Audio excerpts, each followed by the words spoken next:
5 seconds. Mr. Chancellor, Mr. Vice Chancellor, members of the academic bodies of the Bangalore University, and most important of all, graduates of the year. I am very happy to be with you this evening to share with you the hopes and aspirations, as also doubts and fears, which you must be having on the threshold of your entry into the real world that lies outside the university. Before I begin the customary address, I must thank the Chancellor and Vice Chancellor for having honored me with this invitation. I feel particularly gratified for I am now a local man and a permanent resident of Bangalore city. I hope that my young friends, the fresh graduates of the year, will forgive me for depriving them of the opportunity to hear an outside speaker. I trust they will bear with me in what I shall try to make short address. The world into which our young people have to enter for their work and living is quite different from that of people like myself when we were young. Then our country was not independent. The number of universities were less than 20. The number of colleges could be counted only in hundreds, while that of college students was just a few lakhs. The country was not industrialized and domestic food supply was insufficient for domestic requirements. The rate of economic growth was less than 2%. There was no rise in the standard of living of our people, and the number of people living below the poverty line was many millions. But there was a strong unifying ideology that linked both the rich and the poor, the classes and the masses, the urban and the rural, which was the desire for Swaraj.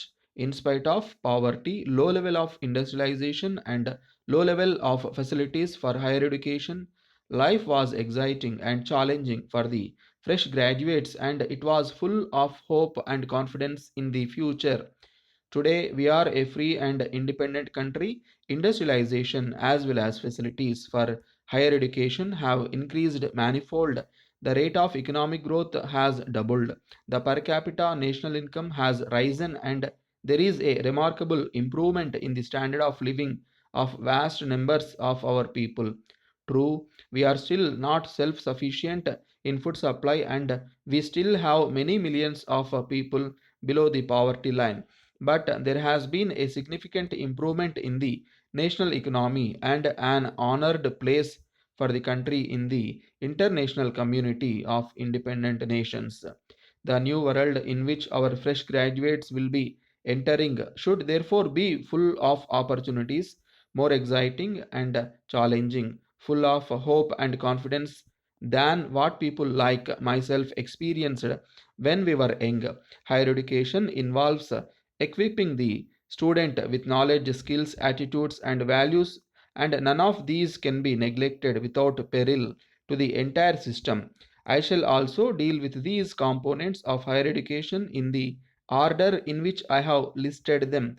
Acquisition of knowledge is accepted by everybody as a basic component of higher education.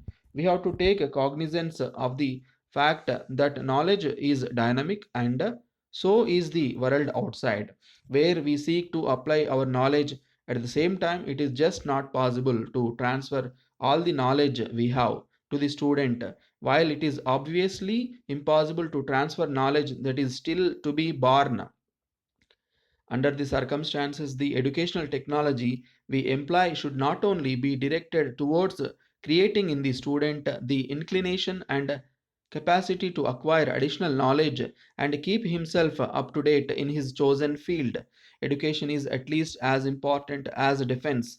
I would say more important, because while defense is needed for survival, education is needed not only for survival but also for growth and development.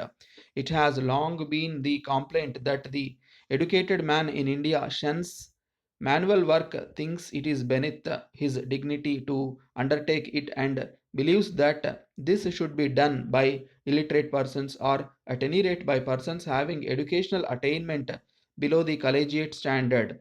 In a country like India, where the vast majority of the people live by manual labor, this attitude tends to widen the existing gulf between the small minority of those who have received higher education and the majority who have not.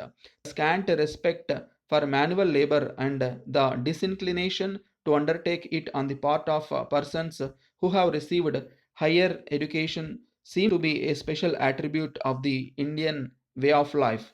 But this tendency cannot work in a modern society. It becomes the responsibility of educational administration to so change their style of work as to give proper recognition to the dignity of manual labor, and it is also necessary to incorporate into the educational process some measure of manual work. Willingness to undertake manual work is not the only attitude that needs to be inculcated during the process of higher education. We also need fresh graduates to understand that the world they are entering into is a multilingual, multi-religious and multi-caste India with regions differing in natural resources and economic and social development. Higher education has no meaning or justification if it does not inculcate the right values in its pupils. Man does not live by bread alone, nor does a body without a soul give real life to the individual. Education is not just an instrument for the promotion of material welfare, nor for knowing the art of living in society. It has to give the individual an awareness of the potential of his personality and the possibilities it offers for his rising in the scale of truth, beauty, and goodness, and fulfilling himself in dedication to God and service of man.